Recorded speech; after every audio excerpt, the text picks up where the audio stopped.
High above the city stood the statue of a happy prince. He was covered with thin sheets of gold. His eyes were bright blue jewels, and a red ruby shone on the handle of his sword. People admired him every day. "How beautiful he is," they said. But the happy prince was not happy at all.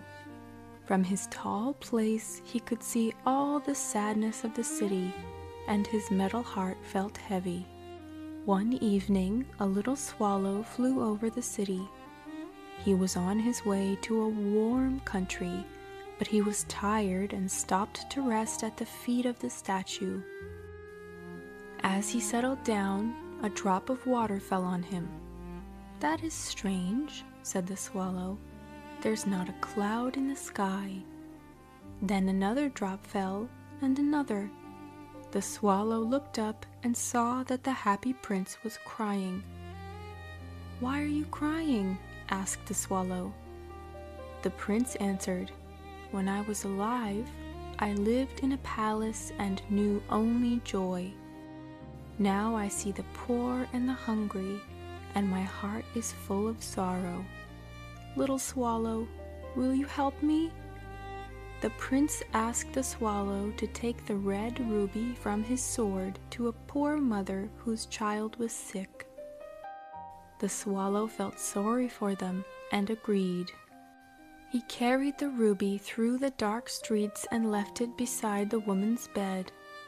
The child smiled and the mother looked peaceful. The swallow felt warm inside, though the night was cold.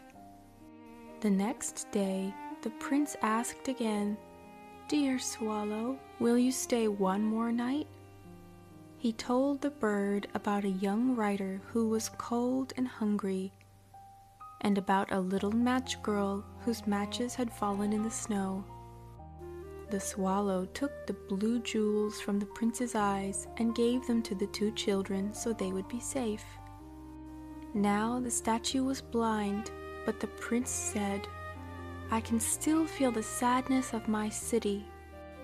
At last the prince said, "Take the gold from my coat, leaf by leaf, and give it to the poor." The swallow did as he was asked. Soon the happy prince was dull and gray, but many people in the city had bread, warm clothes, and hope. Winter came, and the little swallow grew very weak.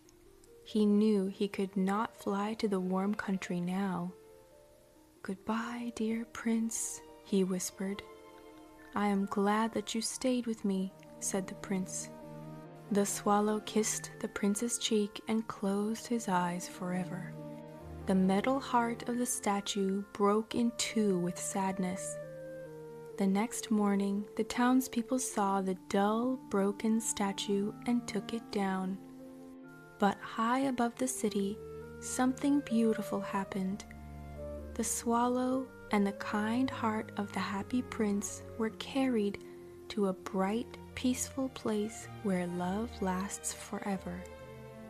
And there they were truly happy, because they had learned that kindness is the greatest treasure of all.